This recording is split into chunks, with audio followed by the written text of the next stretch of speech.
60% now. Great. Yeah. I should have known about that.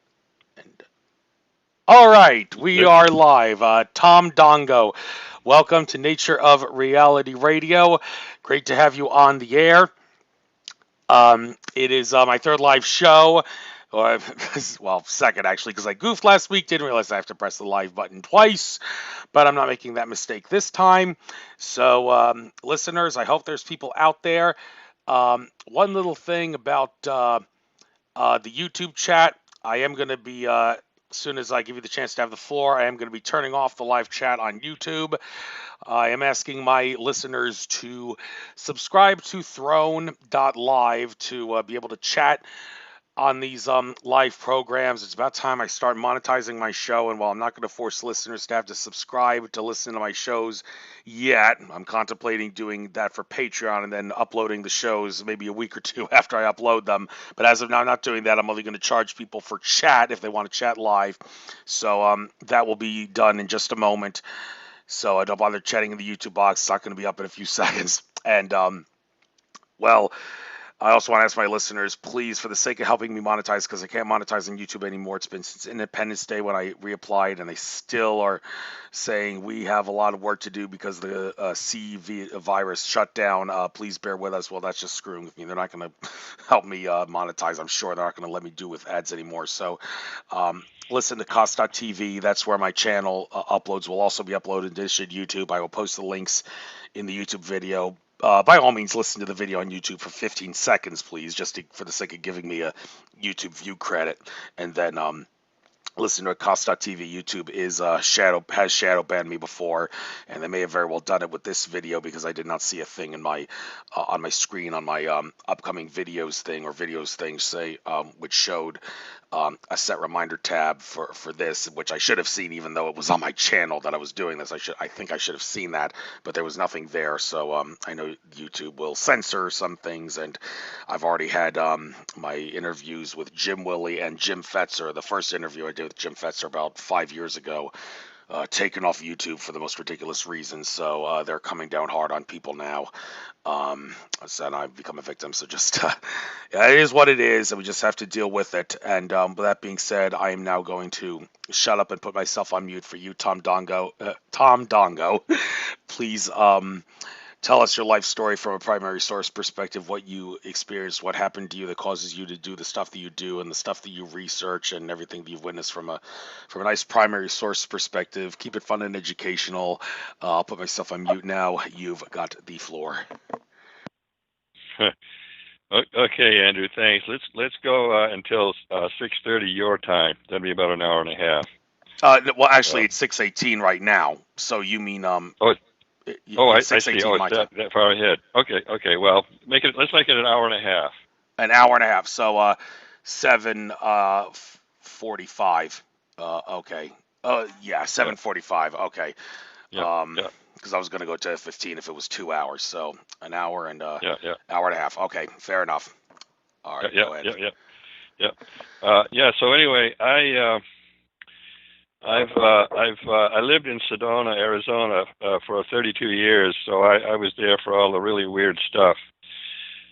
And I've written 8 books. 2 are out of print, so I have 6 in circulation. I've seen everything strange that could possibly be seen in this area. I'm for sure the world's expert on Sedona, Arizona. I live in Cottonwood now, which is 20 miles south of Sedona, and the strange activity is still going on around here. I've seen everything. It's nonstop, but it's always different. And people always ask me every show I do. I've done about probably 40 talk radio shows now in the last 5 years, and I always get asked what got me into this whole thing. And the 2 things. I had a ski shop in Reno, Nevada, and I would take an hour lunch, and I'd go out and walk for an hour, and it was always nice there where the shop was. It was on Moana Lane in Reno. So one day I was out walking, and a giant pair of hands grabbed me by the shoulders. I mean, these were giant pair. This is a giant pair of hands. They went from my hips to the tops of my shoulders. They were that big. Sounds crazy, but I've heard a lot of people tell the same exact story about that happened to them. So I'm going along, going along. You know, these hands are steering me, and I'm going down the sidewalk, and I went about a half a block, and the hands turned me into a parking lot. And well, I'm going through the parking lot, and the giant pair of hands is maneuvering me around cars and through cars, and I could see I was headed towards a bookstore, and so I went through the doors of the bookstore, and I'm being navigated down through the aisles, and I get to the very back of the store. There's a big rack of used books, and the hands stopped me in front of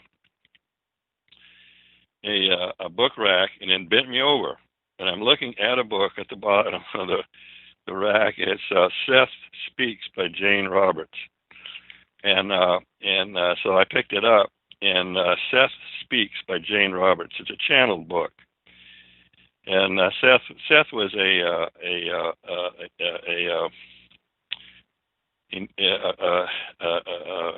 enormous intelligence. He had died, I think, back in the 30s. So I spent 6 months reading that book, studying that book, and that's what got me into this whole thing. And going back, people, I get asked this all the time. So originally, when I had contact with UFOs, was back when I'm 75 years old now, so I was about 19 or 20. I grew up in Maine. I was born in Key West, and I grew up in Maine. And I was going into Portland, Maine, one night, and I looked up, and there was this hole in the clouds. It had been raining all day, but there was a big hole in the clouds, like a donut hole, and I saw a red. It was fluttering like a leaf, flying really slow. I'll never forget it as long as I live. So I watched that. You know, did I have missing time? Maybe. Actually, I would say probably, because my whole life has been very, very unusual, very different. So I went into town, and about 3 weeks later, I was same thing. I was going out the door, and I looked, and there was that red light again, and it was about a mile below where I lived, and it was above high tension power lines. And I saw it go down and come up, and it would go down and come up, and it went down one time, and it didn't come back up. So I wanted to go down and see where this thing landed. You know, whatever it was, I knew nothing about UFOs. I had no interest in UFOs at the time. So good thing I didn't, because about that time, years later, I started learning about these things, and I probably would have been abducted when I went down there. It's a very desolate valley down there, and it's quite a drive down there from where I was. I had to go way out around. So that was my first sighting, and then when I got to Reno, to Sedona, I was hearing stories right and left about UFOs and extraterrestrials. So I started poking around, and I wrote a few stories about it, and then it got me into some deeper stuff, and I ended up writing a book. And this book is still in print. Mysteries of Sedona is still in print, and it's been in print now for about 33 years. And it's that little book it took me 7 days to write that book. It was never supposed to be a book. It was going to be just a long article in a monthly newspaper in Sedona. So the woman that read it, she wanted to start a book business, so she took that and made it into a book, Mysteries of Sedona. It's a white book. It's got a white cover. It's been in print for 33 years. It's still one of my best-selling books. So she didn't even tell me she was going to make it into a book. She just did it. So anyway, that's what launched me into this whole deal, this whole business. And so I started writing another book, The Alien Tide, because of all the stories I'd been hearing in Sedona. And one thing led to another, and after a few months I ran out of material. I didn't have enough material, so I said, well, I don't think I'm going to be able to finish the book. And as soon as I said that, I got deluged with material. In fact, I ended up interviewing between 300 and 500 people about their abductee and contactee experiences with extraterrestrials. And so then my second book, The Alien Tide, was out, and it was fairly successful back when these books were rare when they came out, and they were all on UFOs. So for a while, it was a really good selling book. So that got me into this what I'm into now, and it's kind of springboarded from there. I've written 10 books total. 2 or 3 of them ended up in the bin. They'll never be printed. So I've written over 1 million words for publication.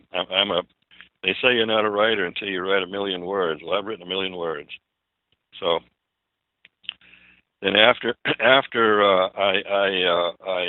wrote The Alien Tide, somebody said, write a book about all the things that happened to people in Sedona. So I thought, well, yeah, that's a good idea. It's still my favorite book. It's out of print forever now because of COVID. It'll never be reprinted because my publisher is basically ran out of money. We're right in the middle of reprinting it. It's called The Quest. It's in some places that book is selling for $50 a piece now. I've seen on the internet. It's still available on Amazon, on eBay, ebooks. So I wrote the third book, The Quest, and it was basically about the experiences the people had in Sedona when they moved there. And so it got really interesting. That's my favorite book. I like that the best. It's been out of print now for about 2 years. So if you're interested, you want to get a copy of The Quest. It's very hard to find now, even in used bookstores. So then from there I started meeting really fantastic people, and my last book. Oh, and I got what really launched me into this whole thing was the Bradshaw Ranch, being at the Bradshaw Ranch, and I had heard about the strange stuff that was going on at the Bradshaw Ranch, and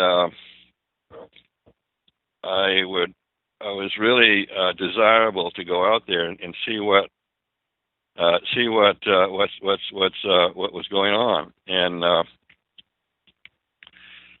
so I didn't know the Bradshaws, but one day I got a letter from Linda Bradshaw saying, "Well, we'd like you to come out to the ranch. There's some strange things going on out here." And so I did, and from that time on, the Bradshaw Ranch got to be famous worldwide for the paranormal activity that was on the ranch, and it was basically orbs, ORBS, orbs in the beginning, and Linda Bradshaw and Linda Crystal in Pine Bush, New York, were basically the pioneers of orb photography. and they're both gone now. They've both passed on. So, Linda, what we would do is we would walk around and take flash pictures with our cameras and see what developed on the 35 millimeter film. And so we would do that every night. And digital works just as well, we found, and it's a little different. Digital is a little different than 35 millimeter, but not much. Basically the same thing. But digital is a lot cheaper because you don't have to develop 35 millimeter film, which it gets very expensive. It got so expensive that we were starting to run out of money, and we would only develop the negatives and then look at the negatives under a fluorescent light. And so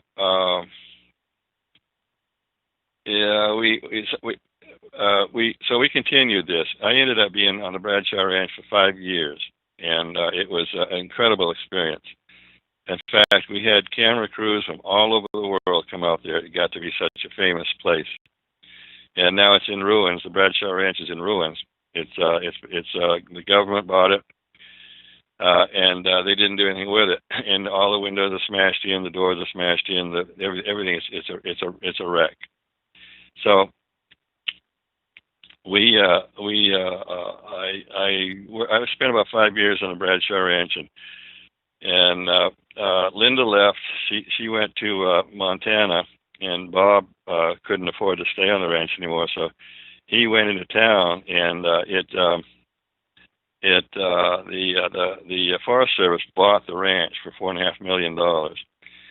And the U.S. government bought the ranch through an act of Congress. The Bradshaw Ranch was purchased, and Bob and Bob's son John took over the ranch, made it into a dude ranch for tourists, and so he it got pretty strange after that. Many things happened that weren't so good. And then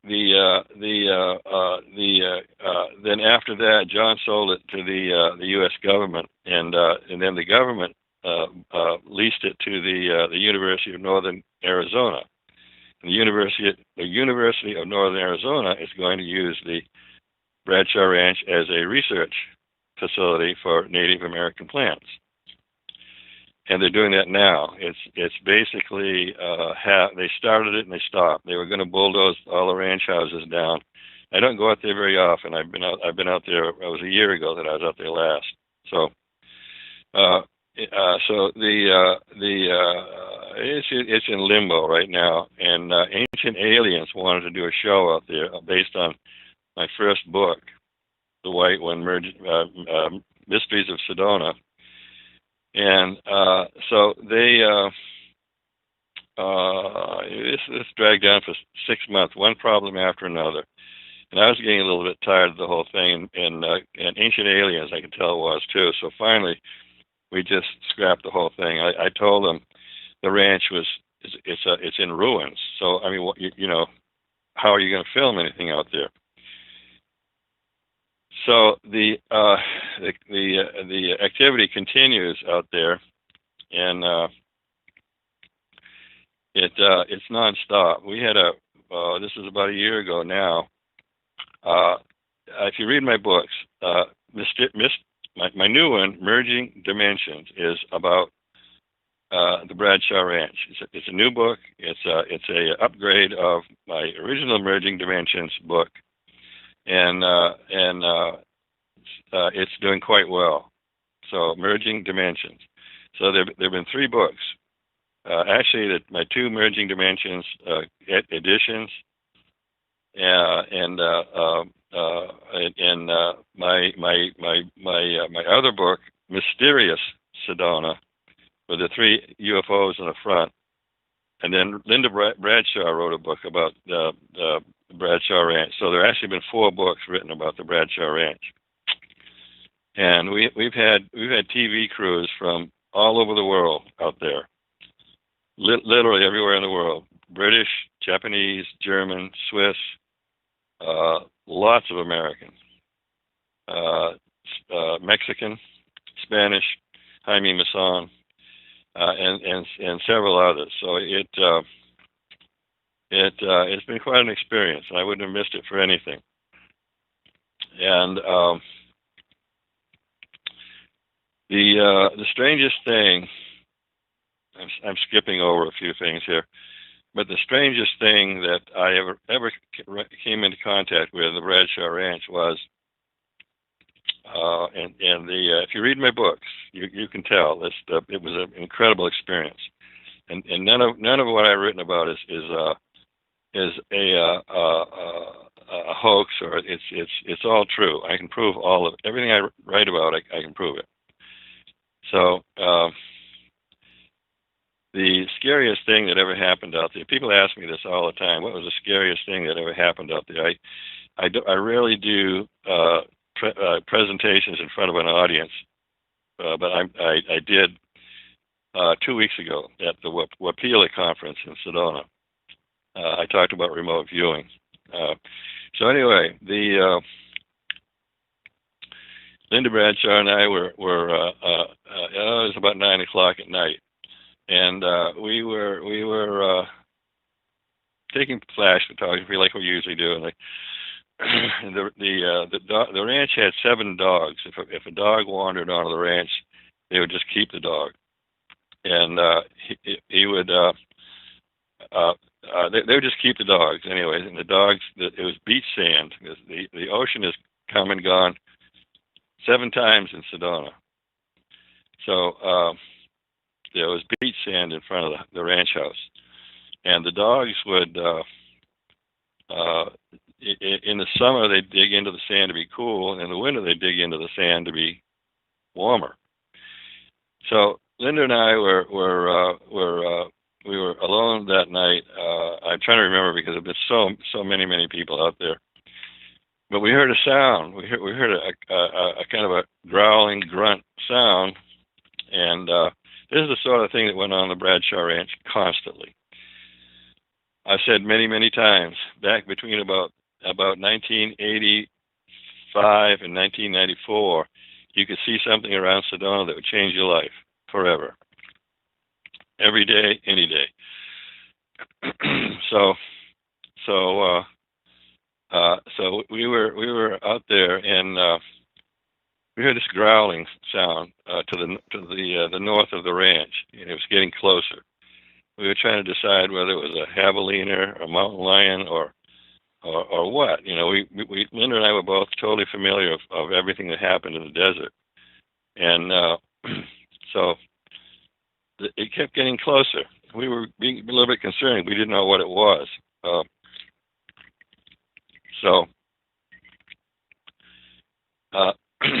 We watched the dogs. The dogs didn't react. They stayed in the sand. So this thing kept getting closer, and there was a dry creek that goes around the ranch. And I've told this story probably 1,000 times and never get tired of it, because I can relive it every time I talk about it. So this thing was walking in the dry creek. We could tell that's where it was, and it got about halfway around us, and it roared like an African lion, just like an African lion, probably even louder. And all 7 dogs jumped up and dashed full speed towards this creature.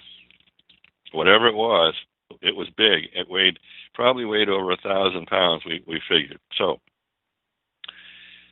the dogs, we thought all 7 dogs dashed off towards this creature, and we thought we were going to hear dogs being torn to pieces, but no sound, not a sound, not a peep came from the dogs. About 15 minutes later, all the dogs came trotting back together. And they knew the creature, whatever this thing was, they knew it. So they settled back down into the sand, and Linda and I listened to it as it was going down around the dry creek. And it got near one of the horse corrals. There was a horse corral at the south end of the ranch and one at the north end of the ranch. And I've said this many times. I've asked horse people, have you ever heard a horse scream? And,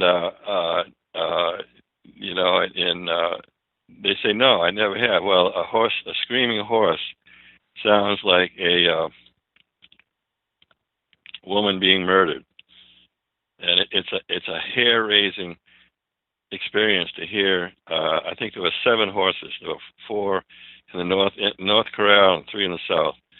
To hear horses screaming, and the ones that where the creature that was near the south corral, very close. It might have even been right there, and the horses were trying to kick their way out of the corral, and so they were 2x10 boards, and so the horses were screaming, and the creature walked. We found the tracks the next couple of days. It walked around the corral, and it didn't bother the horses at all. So the horses settled down. So Linda and I went out as far as we could with our 3.5 million candle power spotlights, and we couldn't see it. We thought it was in the trees, but it wasn't. It was on the hill above us, looking down at us. And the creature was about 10 feet tall. It walked on 2 legs. And I don't think it was a Bigfoot. It had a 72-inch stride. That's probably more like a 15-foot tall creature, because I'm 6'3", and my stride is 27 inches, and this thing was 72. So it could have been 15 feet tall. I mean, there are stories of 15-foot tall bipedal creatures. So we went down as far as we could with the spotlights, and so we were looking at the trees. We just didn't dare to get any closer. So both our spotlights were starting to run down. Mine was dead. Linda's was almost dead. And but we didn't think it might have been up on the hill to our left, and it was looking down at us, and that's what it was doing. So it had round tracks, which totally baffled me until I figured out that it was walking on its tiptoes all the way across the ridge. So there were no other tracks because it was walking in a rocky river creek, dry river creek. So that was pretty much the end of that. But and then I'll tell a few more stories about the Bradshaw Ranch. Pretty fascinating stuff. There was a Bigfoot that lived on the ranch, and Linda had seen it. Actually, made friends with it, and it was a white Bigfoot. She called it Big Girl, and Linda would leave food out for the Bigfoot in a place where only something 10 feet tall could reach it. Nothing else could. No raccoons. Nothing could get up that high except a 10-foot tall creature that had to reach up. So it would eat the whatever Linda left, and it would leave sticks on the ground, arranged in a way that it was probably a thank you for Linda. So I always had a hard time with the big girl thing. As strange as all the stuff was that was going on the Bradshaw Ranch, I had a hard time with the Bigfoot thing. So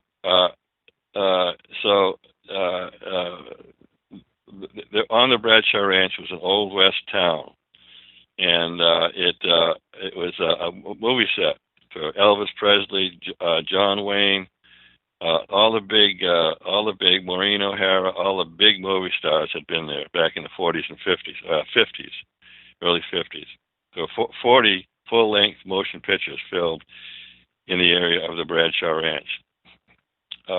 Big stars. Elvis was there for a week, 2 weeks. And Bob Bradshaw got to be good friends with John Wayne. John Wayne stayed there at the Bradshaw Ranch.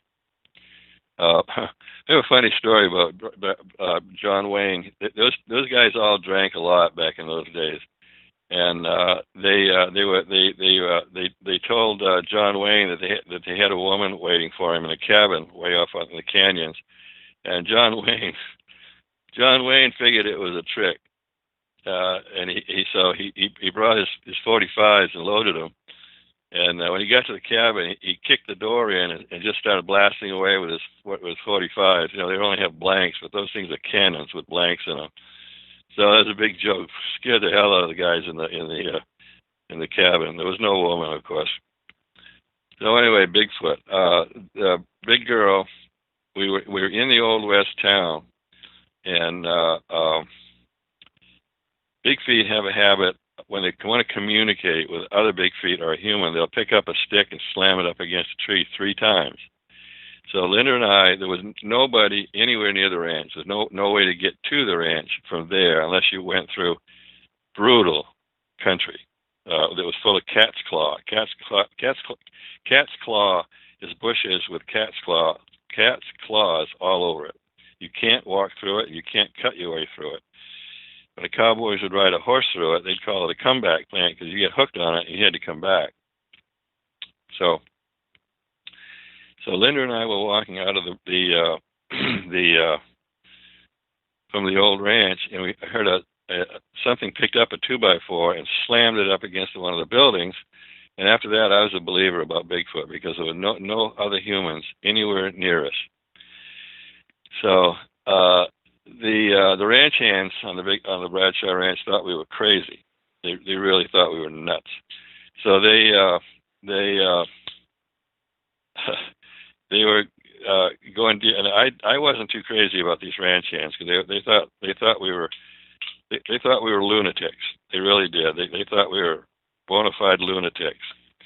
And so they went deer hunting one time. 3 of them went deer hunting.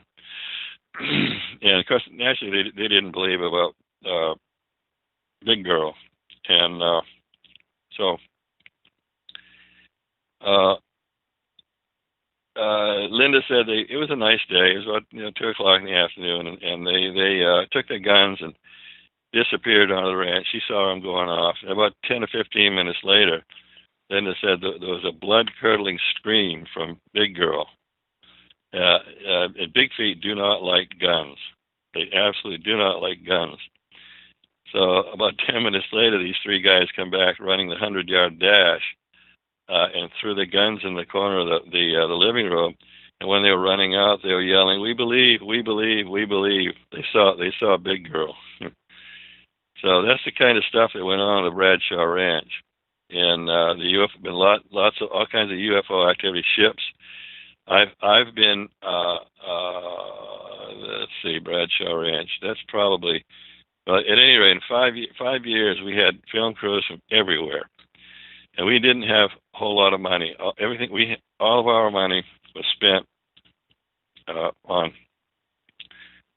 I ran out of money. Linda Bradshaw ran out of money. And we tried to get these film crews would come out there, and we would try to get them to go back to the studio and tell their bosses, we need scientific equipment. We need money. We get anything we get. So they went back to they got shot down every single time. NBC was one that stood behind me, and some top level producers I worked with. We were trying to do a series on strange happenings around Sedona, and particularly on the Navajo reservation. So the guy that I got very very close to, he called me one day and he was scared to death. His tone completely changed from being a really willing participant to being scared to death. So somebody got to him. Somebody threatened him. That was the end of that. So that was it for NBC. And then so we ran out of money. Basically, we got to the point where, and we needed any kind of scientific equipment we could get, especially cameras that would film at night, and in the dark. Now I have 2 cameras that will anything the human eye can see at night.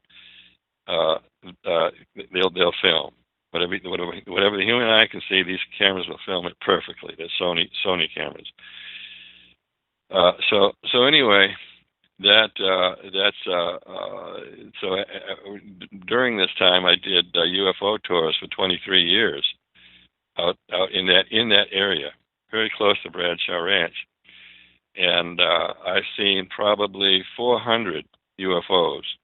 People say to me, "Oh, I wish I could see a UFO." Well, I've seen about 400. And the closest one was about 20 feet. So it flew right over the top. I had a van load of people, and they all saw it. It flew right over the top of the van, and within 20 feet. And this thing was not from this earth. It was it was very, very alien, and it floated like a feather. It didn't make a sound, well,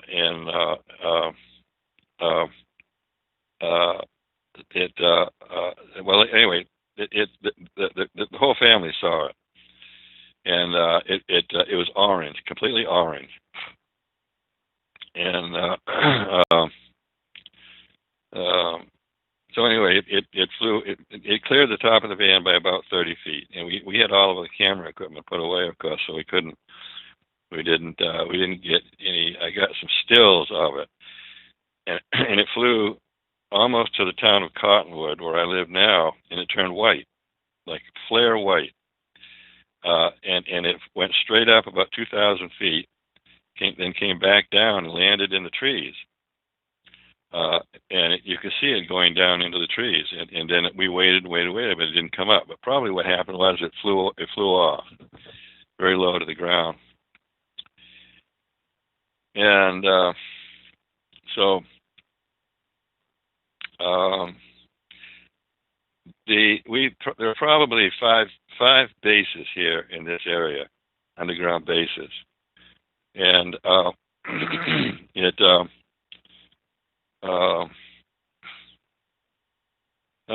one is it's a government base, a U.S. government base, and I know where it is, and I showed researchers where it is, but I won't tell anybody because it's extremely dangerous, and it's camouflaged very well, hides something in plain sight, and that's what this is.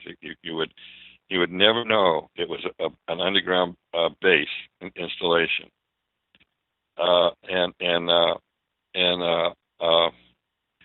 So I know exactly where it is. It's about 10 miles from Sedona. And there's another one a man in the CIA told me about. And I didn't know about this base, but he said he flew jets out of it. It would open up and you could fly a jet out of it. I never knew anything about it, not a thing. So I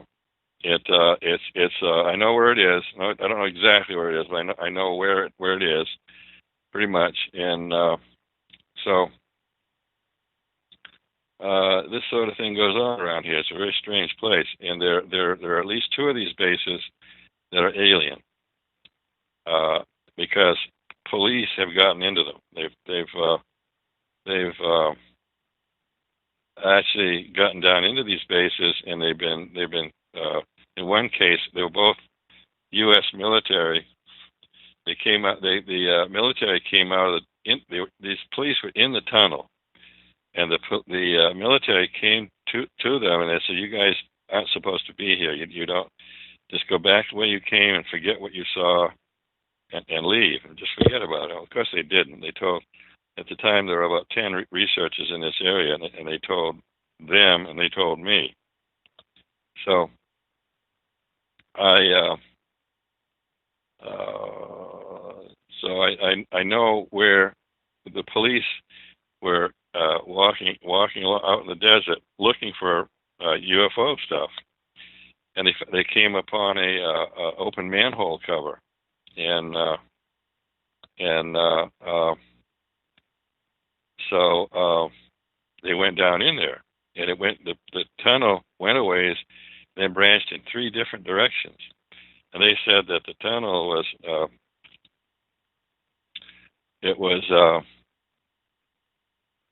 filled with armed military-type people that had machine guns, and they were told that this happened twice. Exactly, this happened twice, and and then they told me there were about 10 serious UFO researchers around here. We would split up and go to different places, and they've all gone. I'm the only one here now, and I don't do it anymore because I don't have the time to go out, and I don't have the ambition to do that either. So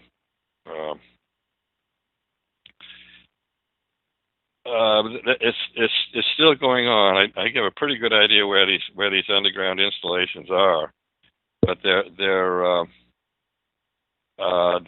shut down. They're not active anymore. They're dormant. They've shut their doors, I guess you could say. And I think most of these bases have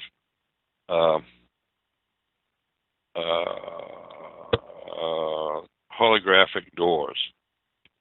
You can look right at the opening to the base, but you can't see it because it's colored by a hologram. And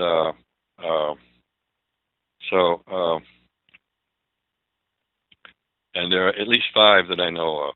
I know exactly where one is, and I could find the one that the CIA guy told me about, because I know where it is.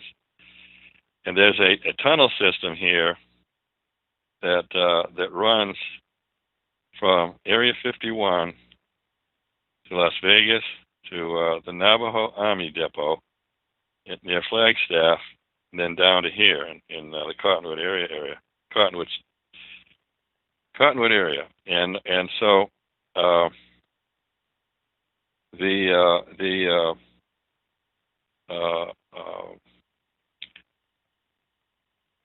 tunnel then goes under Sedona and goes up to Jerome, and then under Jerome. And a friend of mine was told by a congressman that this tunnel system exists. I suspected that it exists, but then he told them that it does exist. So I have been aware of this tunnel system for a long time. And back about 1992, they drilled another tunnel, and it went right under the Bradshaw Ranch. We could hear the drilling. The pipes and the water pipes shook on the ranch, and it was obvious something was being drilled underneath the ranch. So that went to Jerome. It was going straight in the direction of Jerome. In Jerome, Arizona, there are 77 miles. They took $1 billion worth of copper out of Jerome, and in the late 1800s and 1900s, $1 billion was a lot of money then. Probably about $1 trillion now.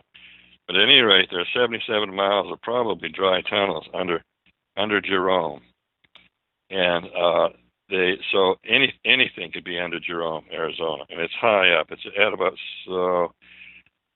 6,000 feet on an 8,000-foot mountain.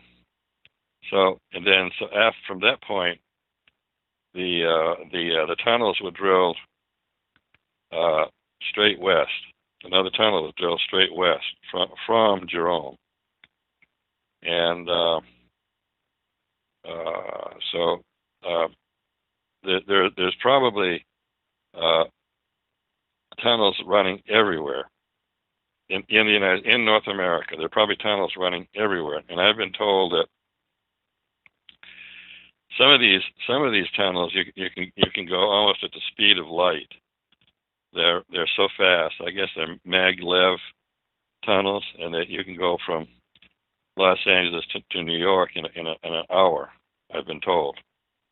I have no way to prove that, but it's probably true. So it's been quite an adventure around here, and I pretty much covered that. But the UFO activity here, I've seen during the 23 years of doing UFO tours, I've seen about 400 UFOs, and one was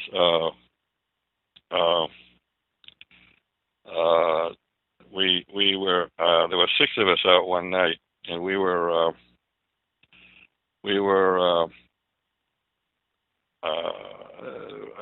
I happened to notice in a different distance that there was a blue light. So I started watching it, and I realized that it was a craft on the ground, and it was being repaired. And so we watched it. And we had 3 movie quality cameras, and none of the 3 cameras would work. So we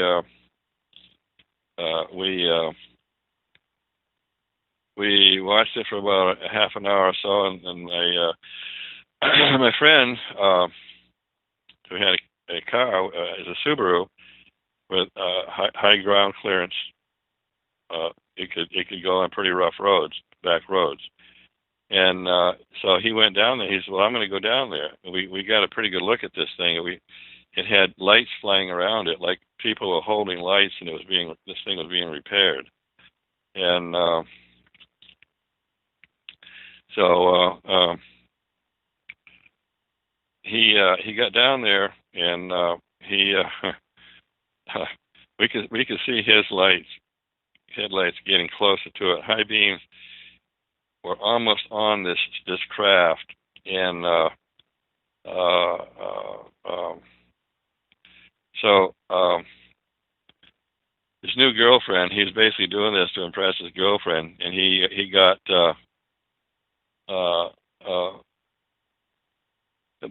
so close to it. She said, "Well, you can let me out right here. I'm not getting any closer to that thing." So then he turned around and came back, but it was, you could see it was about 90 feet across, had red lights all around it, and it began to pulse. And there was one blue light above it, and it was a huge blue light. It was about 10 feet across, way above it, about 100 feet above it, and another one went up. So this thing was getting ready to shoot, and because when they pulse, they're getting ready to shoot. It's their weapon systems are getting fired up. So I asked a friend of mine. He was an Air Force lieutenant colonel. I said to him, that was alien, wasn't it?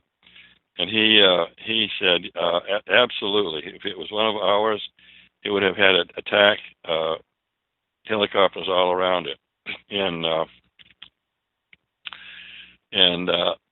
men with machine guns on the ground. And he said, and it wasn't. Nowhere. It was by itself.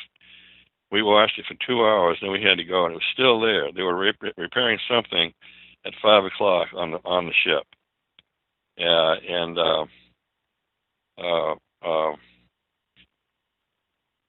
so at any rate, it must have been alien, and how it probably got hit by a missile is my guess on that. So, Andrew, you got any questions? Are you hanging Oh out yes, there? definitely. Thank you for that was an interesting life story experience you had to say there.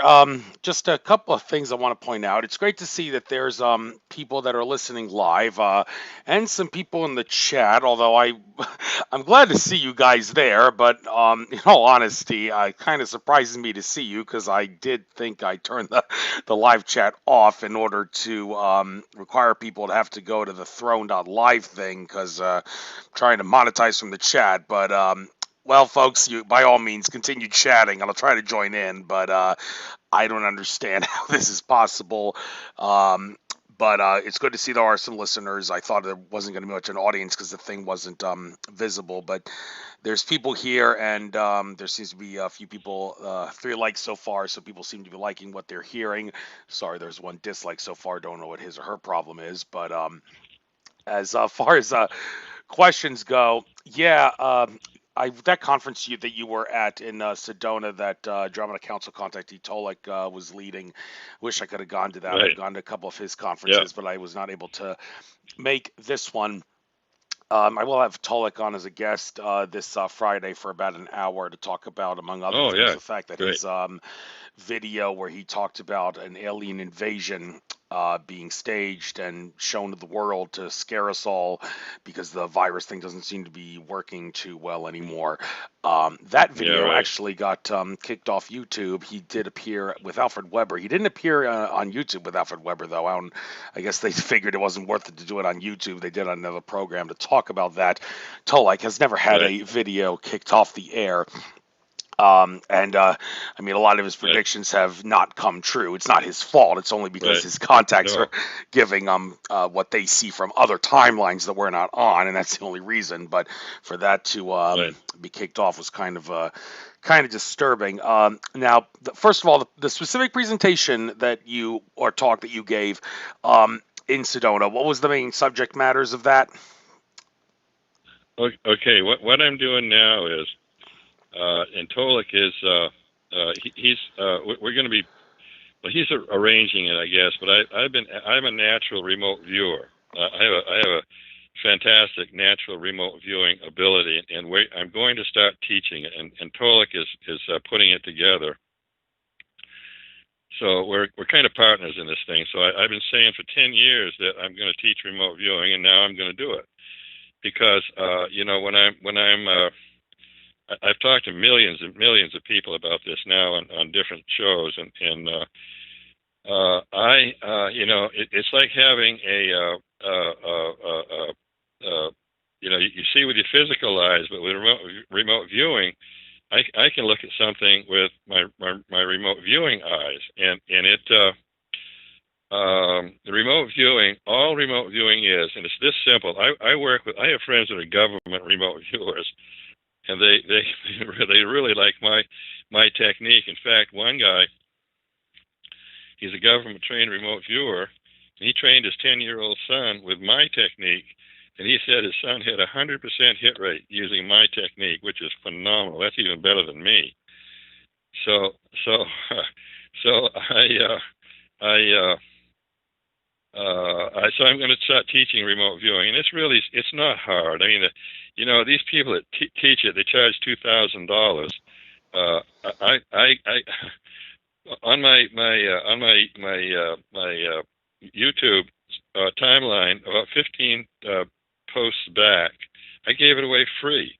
I told people I'm not charging $2,000. You people can have it free, and it's the exact way to learn how to remote view. But I have found who has the time these days where there's so many problems and so many things going on that people can't stick with it long enough to learn it. I've had a couple of people that were really already remote viewers, so that was easy. I told them, I said, you are remote viewing. So So I do the best I can, but I wish there was a million remote viewers. This would be this would be a different world, because there would be no secrets for one thing. You can't if you're a good remote viewer, there are no secrets. If somebody lies to you and you know there's a lie. So I'm all remote viewing is it's projecting your subconscious to a place. Time and distance don't make any difference. You can go 2,000 miles away and remote view something. And how you do it is this simple. Remote viewers that teach this stuff, they make it so complicated that it's almost not worth it, because they're charging $2,000. And I can tell people how simple this is. You can because I do it all. I don't remote view all the time. In fact, I'm getting a little bit rusty now. It's been so long. But you can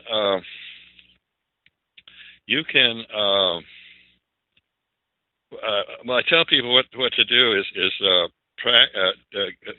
they say they live in New York and they grew up on a farm in Kansas, as a kid and all that. So if the family's still there on that farm, go there from New York and just put yourself there. Remember what it was like to be there, and and then stay there.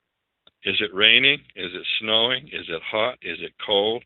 And pretty soon you will actually be there. It's kind of scary actually, because I've done it so many times.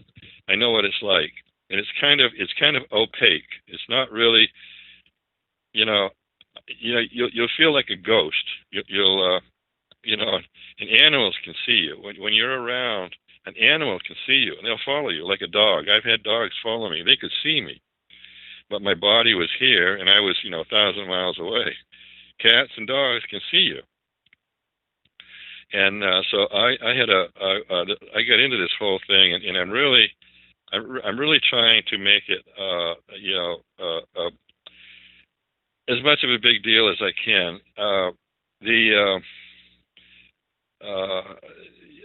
well, okay. Well, how I got into this was I had a friend who was a psychologist, and he was here in Cottonwood time filling out a report. He was a child psychologist, and I was just thumbing through magazines on his bed, waiting for him to finish. And suddenly I had a vision, and this is when I found out I was a natural remote viewer. I'm just looking at his magazine, and suddenly I was in his living room in Durango. He had a beautiful house in Durango, Colorado, up on the mesas, and I could see it so vivid. I mean, to this day, I can remember it. And at the time, I think I had 4 books, maybe 5, and all of my books were on his. He had a very expensive mahogany dining room table, huge, and I could see the whole thing. I was there, and I was looking around his room, and I'm thinking, boy, this is weird. This is really nuts. So I didn't understand it at all. So I said, hey Tom, by the way, did you leave my books on your upside down on your dining room table in Durango? And he stopped typing, and he said, why, yes, I did. And I said, Tom, I can see him. I can see him perfectly. I can see where you left him on the bottom left of your table. And he said, really? He had Tom O'Donnell, Dr. Tom O'Donnell, still one of my best friends. He he was naturally interested. We've been friends for 50 years, I think. So he said, well, I want to talk to you more about that. So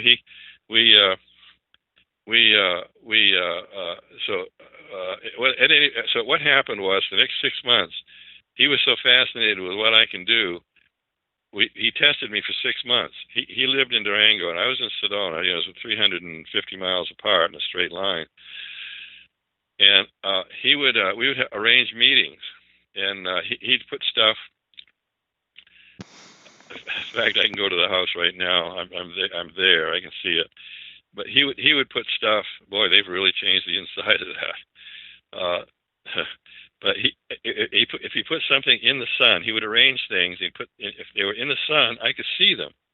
I could remote view them. I could see them. And he put pictures, and he said, "What's on the picture?" And one was a portrait of an alien. I said, "Man, that's one weird looking dude." And he said, "Yeah, it's an alien. It's a drawing of an alien." I said, "Oh, that's pretty close." And so we did this for 6 months, and my hit rate was about 80%.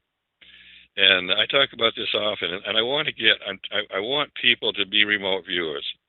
They have no idea how special a life can be if you're a remote viewer. I mean, it's fantastic. I mean, it's unless you're a remote viewer, it's very, very hard to describe this. And I've sat with some of the best remote viewers, and we're kind of on an equal par, but you have to be a remote viewer to understand it, and I want people to learn. So anyway, going back to Kansas, you can if you put yourself there at that farm in Kansas, and you will be there. It's kind of shocking sometimes the first time, but you'll suddenly realize you're really there, and then look around, see what's going on. I went to a guy's house in Durango, Colorado one time, and I said, hey, well, his name was Tom too. I said, hey, Tom, you got a brand new green John Deere tractor in your front yard. You're not a farmer. What are you doing with a brand new tractor in your front yard? And he kind of said, well, he's sheepishly, he said, my neighbor's, it's a brand new one. My neighbor wanted to park it over here because he didn't want his wife to know that he'd spent the money on that brand new tractor. The guy was basically a farmer. So, and I've done that. You know, I can still do it. The one thing that really, you once you get to be a good remote viewer, you have to understand that things can be spontaneous, and you can be watching a murder. I've done it. It's happened to me. I've solved 2 or 3 murders. I will never ever do another murder. Never ever. Why? Because you have to relive the murder. Some people might think that's really cool, but it isn't. Trust me.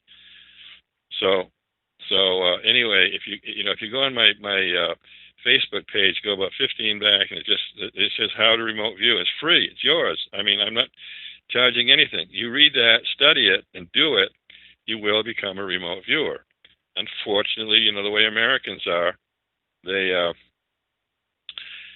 expect to be able to do something instantly, like in 2 days, and it can't be done in 2 days. You have to work at it. Even as good as I am, sometimes I have to relearn it, redo it. And one thing I did, and there aren't too many people listening right now, so it's probably okay. But I've said this to millions. I've been on radio broadcasts when there's millions. So I'm a little bit leery about this now. It bothers me quite a bit. I was at a friend's house about a year ago now, I guess, and she said that her sister's daughter had been murdered 2 weeks before. Pretty little blonde girl, 9 years old, and I was right. And suddenly, I was drawn right into it. I was right there. This guy was about 53 years old, pot-bellied, had a coveralls on, and he was a parks and recreational worker. I knew all about the guy. I heard him talk. I could hear what he was thinking. He was enjoying it, killing that girl. He was really enjoying it. There's nothing sexual, but he enjoyed killing the girl. So this is at that point I have to be careful not to use 4-letter words, because I really get pissed off about this. So I knew what he was thinking. He was going to kill the girl, and she was still alive. So he hung her, and so he when she was dying, I knew what she felt, and I could hear what she said. She didn't scream. She knew it was hopeless, and she just so anyway, I can still see it.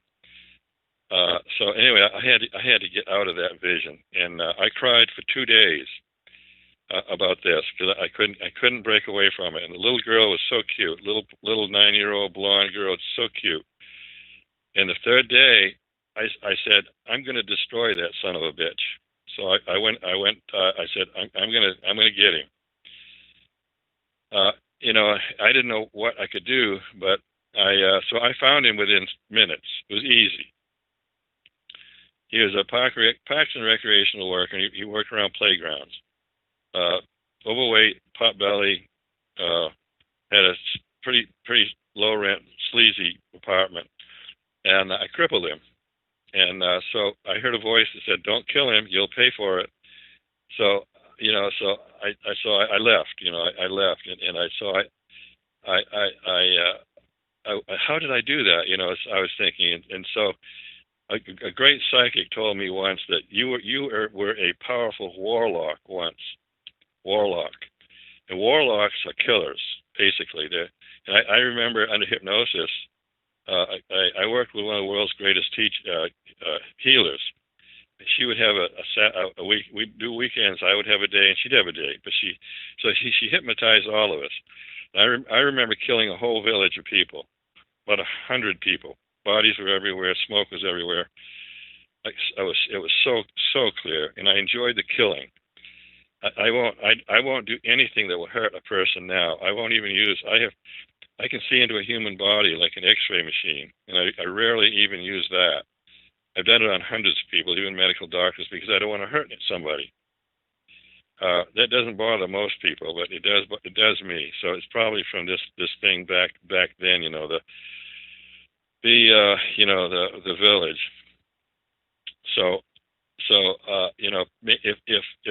if I really did this guy in, I could have killed him. I knew I could have killed him.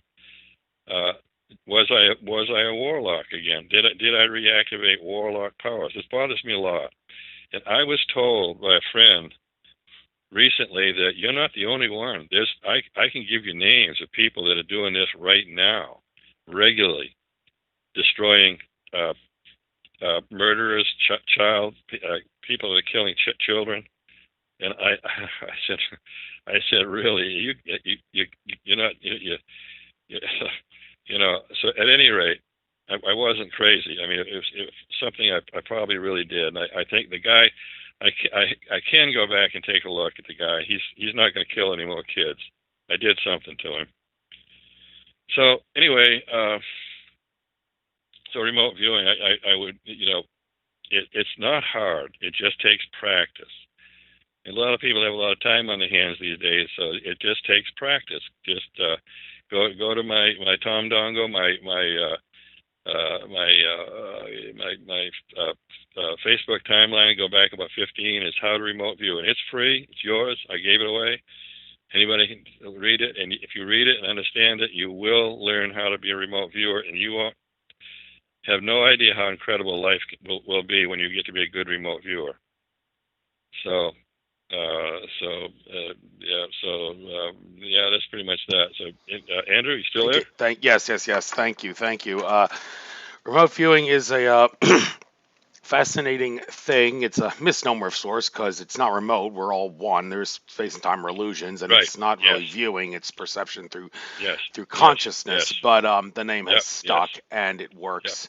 And well, I don't know if I'm really set out for it. People have different, certain people are good at different things. And, well, considering I can't really sit still in meditation for any more than 10 minutes before I want to get up and do something else because I like being active. I'm an Aries and a fire tiger. So it kind of makes you want to, it doesn't really work well for sitting still in a while to be able to do something like remote viewing. But other people are, and if you think you are good at it, by all means, try to take it up. And, what else to talk about? Okay, the UFOs, it's so cliche, it seems now, because we even have Donald Trump talking about it more often. And there was a Third Phase of the Moon YouTube channel recently had a video about Donald Trump mentioning UFOs.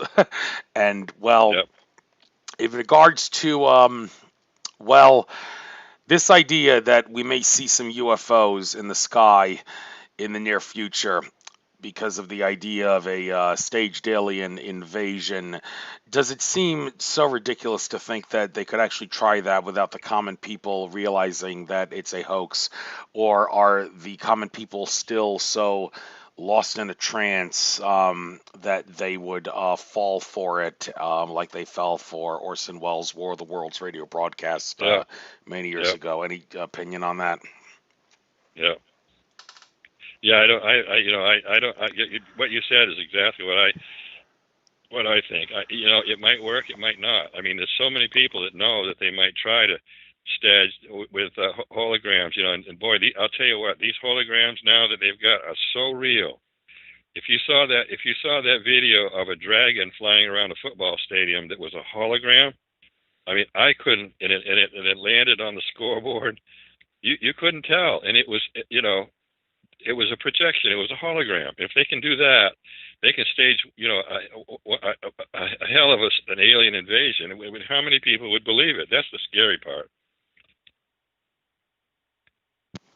So. Yes, and of course, Stuart Swerdlow was mentioning that at one of Tolek's past conferences, although Stuart Swerdlow pissed off a lot of people that attended that conference because he was all about the fear porn and all that, and a lot of people didn't like hearing that. So that's another story I don't really need to get into. But in regards to Sedona, let's get back to it again. It's such a hot spot of sorts, and what exactly I'm sure you touched on this in the little primary source thing at the beginning, but if someone were to try to look beyond visible light using some sort of a special camera or something, or look in the underground areas of Sedona, I mean, what exactly would they see relative to the rest of the world if they didn't know anything about the weird happenings that went there that would perhaps lead them to think, well, this place definitely has something unusual about it? What would they catch on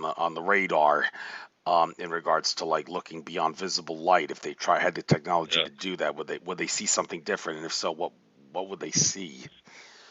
You know, I got an email from a guy the other day. They're developing a camera that can see into other dimensions. And I meant to get back. I'm 1,500 emails behind right now. So I mean, some of these people, I do my best to stay in touch with them, but I can't. You know, I just can't do it. And I've got videos. So many. If it's super important, I look at it. But this guy said they are developing a camera right now that can see into other dimensions, and it may be soon that they have it. It's going to be reality. And kind of to go with this, I have a friend that's he's a retired Air Force colonel, and he and he was one of the original remote viewers, and he told me that the government the government has, and there's a, and I know exactly what he was talking about. That they have it's a mechanical device of sorts, and a woman is the catalyst for this thing, and she. They're able to go into the future and into the past and take photographs, you know, just regular stuff. So, you know, they've got that kind of technology, you know, and Ben Rich I know a lot about this. I talk about it a lot. But when Ben Rich at Lockheed retired, he died about 2 years ago now. But he hit it on the head, the nail on the head. He said, whatever you know or think you know, we're 2,000 years ahead of that. And I would even go 3,000 years, because I've heard of some of the technology. And the latest thing is we have ships now. We've been to the stars. I mean, this stuff makes me crazy. Here we are driving cars with, petrol-driven cars and airplanes with fossil fuel engines. And we've been to the stars. And from a very high-level source, I was told we don't fly at the speed of light anymore. We fly at the speed of thought. And I thought, wow, that's speed of thought. That's unlimited. You know, you're not going to have to, you know, you're not going to spend 1,000 light years to get somewhere. You can do it in 2 or 3 hours. You know, oh gosh, what's his name? The nuclear physicist. He good friend. I can't think of his name right now. But he said the reason that aliens can get here, Stan Friedman, he said the how aliens can get here so fast from 1,000 years, they fold space. It's like taking a piece of paper and no, that's folding. not Stan Friedman. That's Bob Lazar. You think Stan Friedman doesn't really want to get into the whole idea of go faster than light travel. The late Stan Freeman, he's no longer with us. Yeah. He was against Bob Lazar apparently, but it's because he seemed to have a conflict of interest of sorts. But Bob Lazar was the one that talked about bending and warping space-time with element 115, and he's made a few appearances on some radio shows. Bob has, I think it was the Joe Rogan interview that inspired that guy to do the Area 51 raid. But you wanted to talk a little bit more about that technology, by the way, because I interrupted you. Or do you have anything? Well, no, that's pretty much all I know, and I get bits and pieces, and what I do, I can put it together. You know, put these, put these pieces together to make sense. And you know, we've David Jacobs. We've been this thing about human hybrids. I have a friend. He was a high rank. He retired a colonel, and he said, "Hey, we were working with praying mantises 40 years ago. I was in a laboratory, and we worked with human praying mantises that were half human, and praying and a half praying mantis, and they were about 6 or 8 feet tall." And he said they were pretty easy to get along with because they were half human. I mean, this guy in a million years would never make up a story like this. He's a retired Air Force colonel. So this stuff's been going on a long time. You know, David Jacobs talks about hybrids, and I've been involved in the hybrid thing for 20 years. And I hope David Jacobs is wrong, because he said they've gotten to the point there are so many human hybrids they could take over this planet. Well, they'd have to fight with artificial intelligence and probably some other alien races to do it. But David Jacobs says they're at a point where they could take this planet over. So I mean, that's a mind blower. All right. Now you talked about mentioned in passing this guy who's seeing got a camera to see other dimensions and all.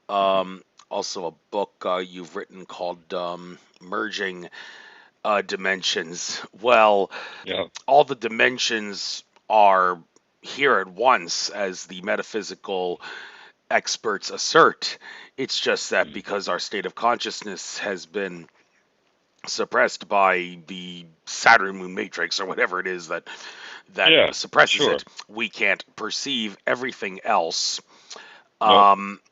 But one has to wonder if we are going to continue to raise in consciousness, then we should be able to see outside the visible light reality into these other dimensions, and it makes you wonder if we can maybe get cat vision, because cats are known for clawing at things in the air that we can't see, and they somewhat to the point where they can actually detect something emitting from a person that's about to pass away in a nursing home. I'm sure you heard those stories before.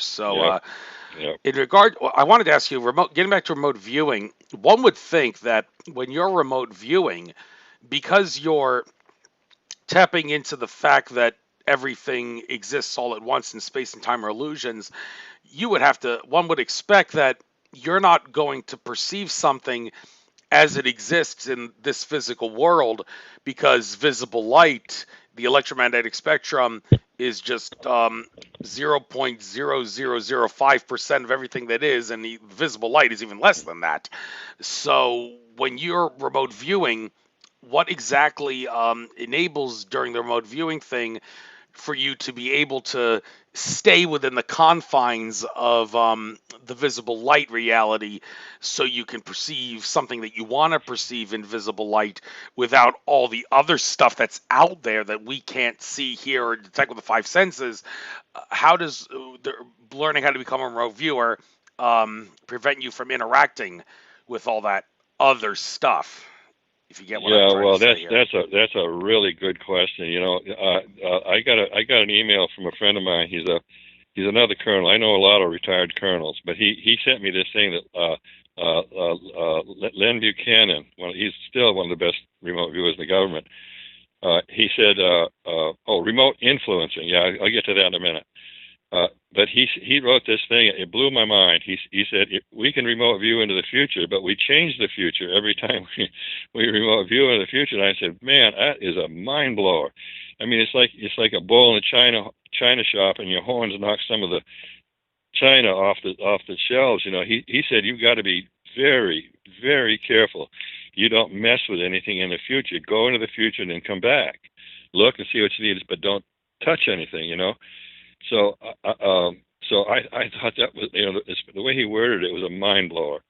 And then remote influencing. I had a guy, I think he was Russian, because I worked with the Russians about 25 years ago. I didn't go to Russia, but I worked closely with the Russians on a lot of things, Soviets. And he said, let's talk about remote influencing. And I'm going, oh man. And we got cut short. I can't remember what it was. We didn't complete it, but you can really, because the Americans tried to do it with the Russians, the Russians tried to do it with the Americans. They were killing each other, basically. Remote influencing. If you got the ability to be a remote viewer, can you influence somebody? And I know for a fact that if somebody asked me this on a show about a week ago, if you say, I'm a remote viewer, and I used to remote view the president of, I think it was Argentina. It was easy. And I said, yeah, he's nothing. So, but he said, I wonder if I tried it with Trump. And I said, you won't get anywhere, because Trump has got psychic viewers and remote viewers that would see you coming a mile away and stop you. I know because I haven't tried to remote view Trump, but I've done it with other people, and there are people that guard them and they'll stop you, and it's a kind of a scary experience. It really is. Oh, that brings up the whole can of worms about how does someone who's trying to sabotage your remote viewer, what do they have to do to be able to clash with the remote viewer that they're trying to sabotage? Well, how do they learn how to do that? Any idea? Because if you learned how they could do that, Yeah. could you perhaps circumvent it so it's not becoming an issue anymore? Or is that not possible? Well, yeah, it's not. I have weird psychic abilities. I have. Somebody said you didn't learn that stuff on this planet. You learned it on a planet somewhere else. I have very strange psychic abilities that I can combine with remote viewing. And one time I was at the Sedona airport, and I was walking towards the terminal, and suddenly I had this strange feeling, and so I stopped, and I thought, and I kind of looked around. I can scan. I can scan like a radar and see what it is. But at any rate, so I found if somebody is connecting with you from, say, a remote viewer, there's a cord that goes from them to you. I was at the Berkeley Psychic Institute, and we used to do this all the time, study this. But there's a cord, an energy cord that goes from you to them. So I found it right off. I said, well, I'll follow it. So I follow it. I follow it. I end up in Romania, and I'm looking down on this man and woman, all dressed in black, and they were remote viewing me from Romania, and they realized I was in the room. They looked up and they both started laughing. So I thought, well, that's proof I'm there. But could you defend yourself against somebody who's trying to do you harm? I don't know. Somebody that was really powerful. I don't know. That'd be a tough one.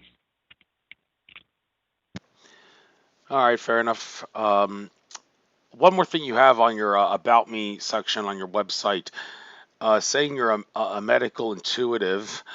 When you mention that, what exactly is it about medicinal skills that you are intuitive about? Forgive me if you mentioned this during the earlier thing, and I have forgotten it already. But this is big, with people. We want our society to advance. We can't allow for the Rockefeller-controlled monopoly on the medical system to allow for only allopathic medicine. We have to move beyond that. Yeah. So what do you have to offer regarding medical advice? Well, I don't. I said earlier that I won't do things. For some reason, I will not take a chance on hurting somebody. I'm scared to death of that for some reason, and it stopped me time and time and time again that I might be hurting somebody. So I learned that I have this ability. It's probably hand in hand with remote viewing. I've done this on hundreds and hundreds, probably thousands at this time, and I can see into a human body. And a guy named Jay Caliendo in Phoenix can do it. He and I can do it exactly the same way. I've sat and talked with him, but he can prescribe something for. He saved many lives. But if I try to prescribe something, diagnose and prescribe something, I'm not good at it. I tried it for a while and I gave up because I just not. But I can see into a human body. I can go into. I do this. Like I say, I've even done it on medical doctors, and I can. They'll sometimes. Well, just for example, I did a talk about 2 weeks ago to a fascinating group at an estate on Oak Creek in Sedona, and a few of them have heard about me, and they wanted me to look at their bodies. And I never turn anybody down. But there was one girl had a plate put in her brain, and it fascinated me because I could see it like, it was right there. But she had, I warned her. She said, will you look at my head and look, because I had I've got a plate, but the energy underneath that plate was dead, bad, very, very bad. So she's got to spin that energy in her head and get that moving. She understood that completely, and she's been doing it. She says she feels wonderful. So, and I saved lives doing this. I don't know, probably 3 or 4 lives. But what it is, I don't know how. I've heard so many people. Oh, I can do that too. No, they can't. I say, well, how do you do it? And they say, they usually, I usually hear, since I've been 5 years old, I've been able to do that. Well, no, they can't. So anyway, I talked to them about it. There's a lot of wannabes, charlatans, wannabes. I don't want to get into that, but at any rate, I can go into a human heart. I've done it. I've done it on people who just had heart operations. And one friend of mine, when I first started doing this, he had a heart operation about a week, and they told him it had a problem. I did this twice on two different people, and so I went into his heart. I looked all through his heart, and so he says, I've got to go back tomorrow, and they're going to tell me what's wrong. And I said, well, your heart's okay, but you've got the vein that goes on the left side of your body down is leaking. It's bleeding. It's inside of a sleeve, and you're just going to have to live with it. Otherwise, it's major heart surgery again. So he went to the specialist the next day, and the specialist told him word for word what I told him the day before.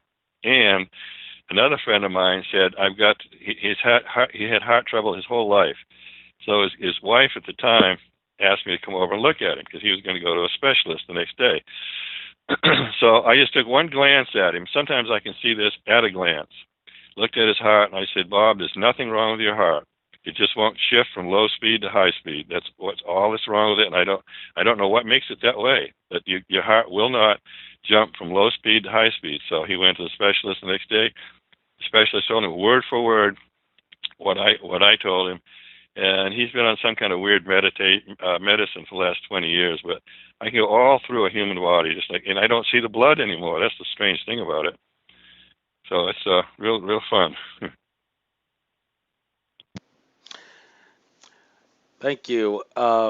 Also, you getting back to the whole Sasquatch thing, you refer to them often as Bigfoot, but that's kind of an insult. They say they don't really prefer to be called that. They prefer, I guess, Sasquatch is the more appropriate term. And regarding where they come from, could you perhaps answer that? The common thing they believe is that they come from, they're just an elemental from another dimension that we cannot perceive, that temporarily incarnates in this dimension for whatever the reason. Although I seem to recall John Lear mentioning in my interview with him that there is at least one species of Sasquatch that exists on Mars that has been brought down to to Earth.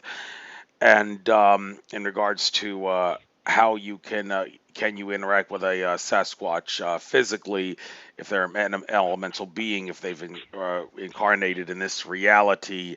So have you any idea where else they are coming from besides other dimensions and Mars? And exactly maybe how many different types of species are there? And are any of those species of the kind that you can actually touch them and they're not just going to vanish like if you try to shoot them with a gun, as a couple of people have claimed that they've actually experienced? Any right. Yeah. Any theories there?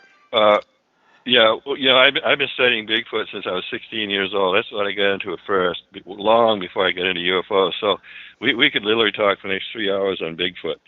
I'm convinced. Yeah, you're probably right. They don't like to be called Bigfoot. They like to be called something else. But they range from just about every continent has a type of Bigfoot.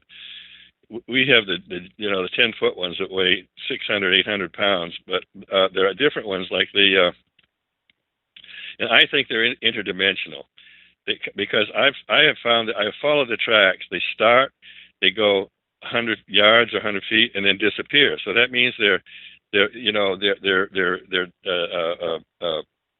materializing and then dematerializing. But where they go, I have no idea. But they're like Stan Gordon in Pennsylvania. In the Pennsylvania State Police got heavily involved in this. The big feet and UFOs Stan Gordon's still talking about it 30 years later. So big feet, they can range from just a dumb animal.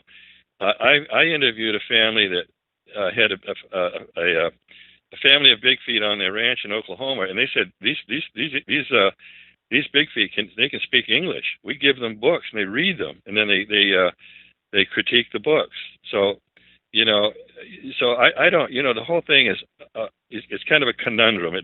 It doesn't make any sense, and the only time the big feet are very gentle very gentle creatures unless they've been shot. And the only time that they're violent is when somebody shot them, 4 or 5 times with a 45 or an M16 or whatever, and then they're defending themselves. That's all they're doing. And I'll give you a story of a friend of mine. He's an ex-CIA agent. They sent him. Now I know 2 stories like this now, exactly the same. They sent him to Mongolia to meet with a Yeti. And so they traveled deep into Mongolia. They got tribesmen that took them way, way, way into Mongolia. And so this Yeti came out. And he said that it didn't talk. It never said a word. But he said that the look on this creature's face was the most intelligent creature I've ever looked at. But it didn't do anything. It just came out, and they gave it food, and it hung around for a while, and they went back. But the CIA had sent him there to meet this creature. So, and some of them smell horribly bad, the skunk ape thing, and some of them don't. How much time we got, Andrew? We've actually reached the 90-minute mark, so if you want to call this a show now, that's perfectly fine with me. Yeah, we can go another half an hour. I'm kind of wound up on Bigfoot now. So, yeah, you want to go another half? Sure. No reason we can't. So, yeah. Well, aside from you mentioned the Yeti in Mongolia, most people would think of that the Yeti as being like in the snowy mountains of like the Himalayas and Mongolia. That's the Gobi Desert. I don't really know of any like snowy areas up there, because it's or is there or when they say Yeti, does it not necessarily have to be like an abominable snowman type kind of creature? It's it could be. It's just that part of the world that that term is used. So is that how it is? Yeti is that part of the world, not necessarily abominable snowman in a snow environment. Well, it's such a conundrum, that this I've interviewed a number of people who have come face to face with Bigfoot. So I mean, they're real. I mean, these people that say, "Oh, you can't prove they're real. There's no bodies." Well, that doesn't work, because there's so much proof. There's a room full of proof that they really exist. But what are they? Who are they? Why do they avoid us so well? But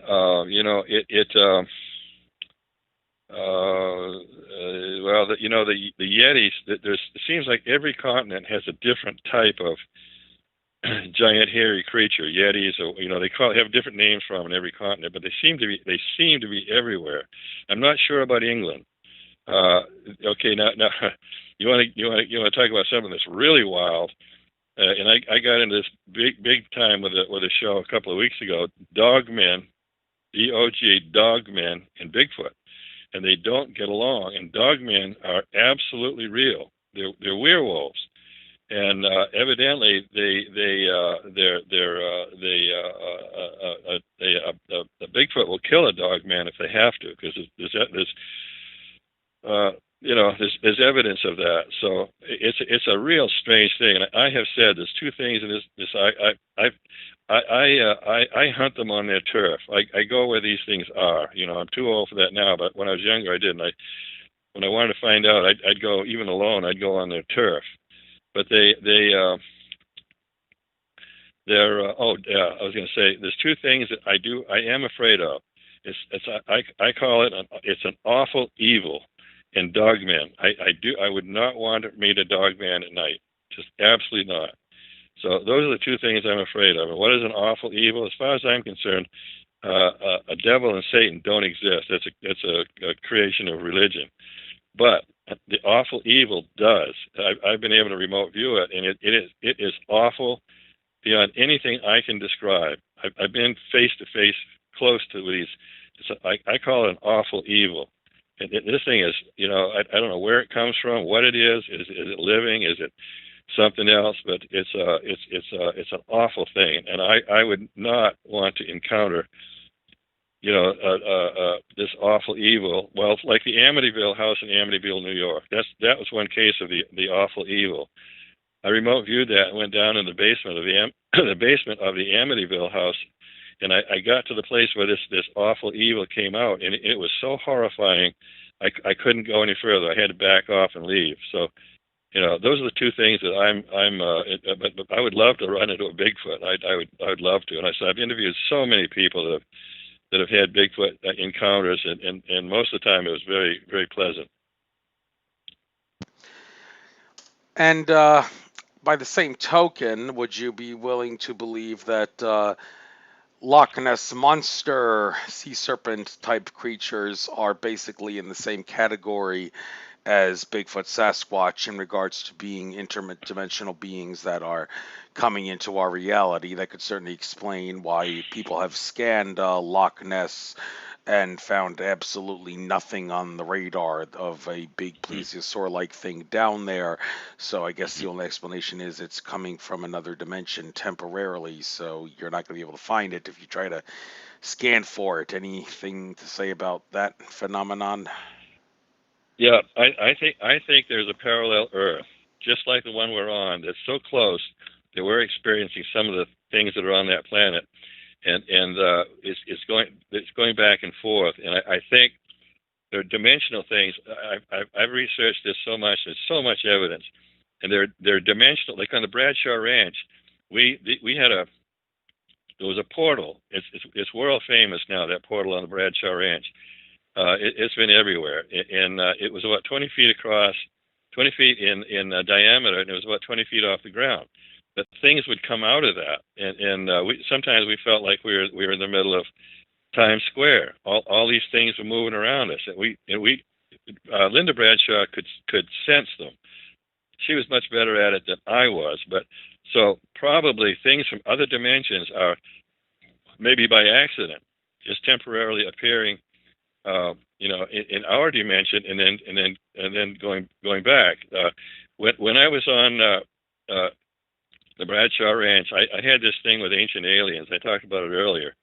And it got to the point where we just got fed up with it. We went back and forth about 6 months.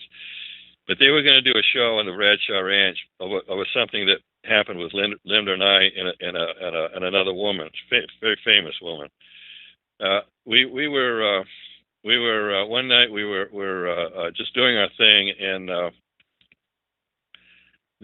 we didn't know it, but a humanoid had been watching us probably for hours, and it was in the old apple orchard, just maybe a couple of 100 feet away from us. So at one point, all the dogs, all 7 dogs, or whatever, 8 dogs, whatever there was at the time, it jumped up and started running off in that direction, towards the apple orchard. So we shined our spotlights, wondering what the heck the dogs were up to, and a humanoid ran out of the orchard because the dogs were coming for it. That's why they and this thing was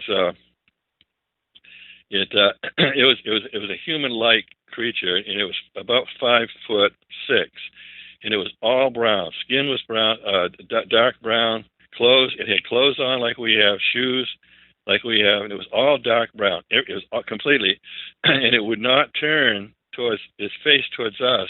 It didn't want us to see its face,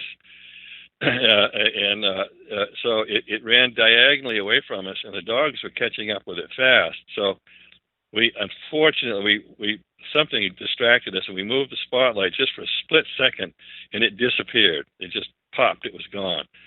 But when it disappeared, it was right next to a yucca bush, so I knew exactly where we knew exactly where it disappeared. We thought it went into a portal, and we could tell exactly how tall this thing was.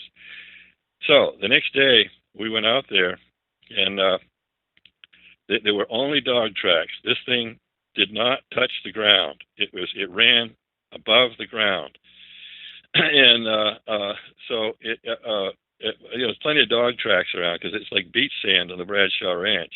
Well, it is beach sand. And so we played around with that damn portal the next day. Can you see my arm? You know, we'd stick both. We knew exactly where this thing disappeared. So, we try to walk through it and stick our arm out, and we finally gave up. We had nothing happened. So no parts of us disappeared, but it was fun. And Ancient Aliens is going to do a show on that, and a couple other shows have done reenactments of stuff that happened to me out there during this time, and so it was really interesting. But that got to be, it just didn't work. It just didn't work out for Ancient Aliens, so we gave it up. Awesome. So Ancient Aliens, that show, they are seeming to be in a bit of hiatus now, but I hope they come out with a new season of things. Well, what can they talk about? I mean, they've done so many episodes now, and Yeah, who knows what they can discuss. yeah, right. But Yeah. I guess, do you have any idea on when the future of disclosure could possibly come around, and when we will see the ETs in our reality, and how long will it be until they finally show up, and to the point where disclosure is of the intense nature of yeah, we're here, now you have no choice but to believe in us. So when do you expect that will be? Any idea? Any hypothesis? Yeah. Yeah, I got a good idea about it. Evidently, Whitley Strieber was told just recently, a week or two ago, that I could talk about Whitley Strieber a lot because I know a lot about him. But he said that extraterrestrials told him they're not going to come in until we are humanity's last chance. We're not going to come in earlier. So and Bill Hamilton, when Bill was a top UFO researcher in the world about 30 years ago. Number one, he was number one. I spent a lot of time with Bill, and he interviewed a guy that had faced. I've interviewed about 12 people that have had face-to-face visits with human extraterrestrials. And this guy was talking to some human extraterrestrials, and he said, you've got to come in and stop us before we kill ourselves off or ruin or destroy the planet. And they told him, they said, we can't, because we would be held responsible for whatever humans do as a result of our intervention in your affairs. So it makes sense. People would go nuts, I mean, that. And that famous institute, I talk about it all the time. The government had them do research on it, and they went back and they said, don't tell them a thing. And I according to Linda Moulton Howe, they told a friend, someone that she was researching, that we are never going to tell the American people what we know about extraterrestrials. So, and I've tried to get, I've been able to talk to extraterrestrials through remote viewing, and it's they're real leery of us right now. They're because we've got such a mess going. They know they do any kind of interference, they're gonna get sucked right into it. So I don't know, but they told Whitley Strieber, said, when we are humanity's last chance, that's when we'll come in.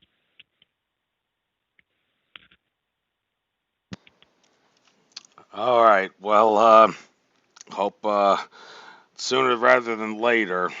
And well, as far as the I don't really know what was discussed at that conference that you were at, the one that Tolek led, but Tolek has, for all intents and purposes, been saying that all the malevolent reptilians are gone, and the Alex Collier, in an interview on the Goldfish Report, said that there are Draco reptilian overlords. They definitely are gone. The overlords, anyway. So the whatever remains of the powers that be, they don't have the overlords to come to their rescue in the event that a white hat person tried to shut them down. So you would have to think that it's really going to be only a matter of time before the whole system is gone. The date I hear anyway of that being really significant will be 2024. There's that solar eclipse on April 8th, 2024 that crosses America that is supposed to signify the end of the Roman Empire, the modern era that is America.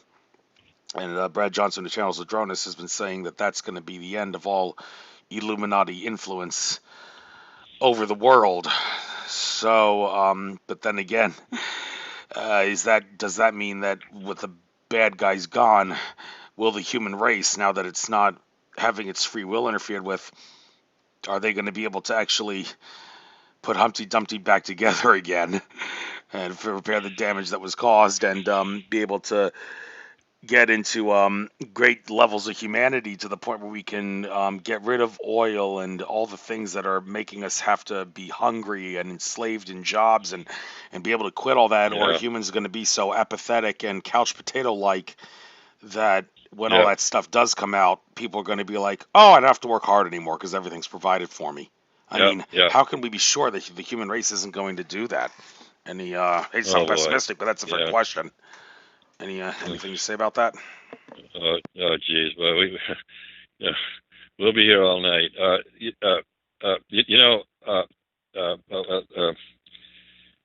I've got the elite.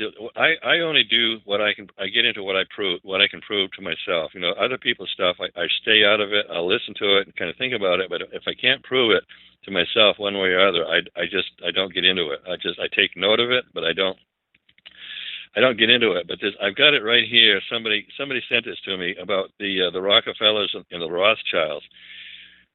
They're trying to keep us bickering and fighting because divide and conquer. The one thing they're afraid of, and it's right here on the paper. This is from the Rockefellers. They're afraid of is that we come together as one, think as one. That scares the hell out of them. And so they're trying to keep us bickering and squabbling. So we won't do that. And so they're doing a great job right now. So the other thing is, good. You had a good point there. Oh gosh, Stranger at the Pentagon. My brain's starting to fail. Val Thor. Val Thor. And I had lunch with Craig Campobasso the other day. He's the expert on this stuff. He and I both knew Dr. Frank Stranges. He knew him a lot better than I did, but he told us, I've heard a lot of things I didn't know about, all this whole situation. But at any rate, to boil a long story short, when Val Thor was taken to Eisenhower, Val Thor said we can end all disease on this planet and free energy. We will give you free energy, and we can eliminate disease. And Eisenhower turned him down. He said when people have all this free time on their hands, it'll be horrific wars.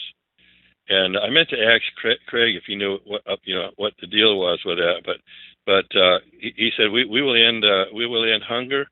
We will give you devices that will be perpetual free energy. And Eisenhower told him, it'll free the people have too much, free time on their hands. It will cause horrific wars. So I thought that was really interesting. All right. Well, I guess I might as well end the interview on that note. Haven't gone completely 2 hours yet, but people do have lousy attention spans, and doing 2 hour interviews for so long has unfortunately cost me a potentially bigger audience than I could have. So might as well call it a show. That was probably a good question anyway to end on, to the future of the human race, if we get what we need to provide what we need without having to go to work and anymore, and can we be able to do that? And so I hope that gives humanity a nice kick in the pants when they hear me ask that question, because I ask it often. So without further ado, it was a pleasure having you on, Tom Dongo. I will upload this to YouTube. Well, it's going to be uploaded to YouTube automatically. I will upload it to Cost.tv as well by midnight tomorrow. and I'll send you the link to it if you want to send it out anywhere, promote it on your end or whatever. And I'm sure I'll see you at some future conference somewhere out there someday. Seems like every conference is getting canceled this year, but it's glad that Tulloch was able to put his up. And there is the only conference Yeah. I'm going to be able to go to this year will be that Awake and Empowered one in Detroit in the second week or the first week. The second week actually in November. I don't know how they were able to get it going without having being forced to cancel it, Yeah. but they are. So Yeah. that's good to know. So best of luck to you. Good luck on getting your book sold and everything else. And I guess wish you luck on your future endeavors. Take care. Namaste. Have a good day. Yep. Thanks, Andrew.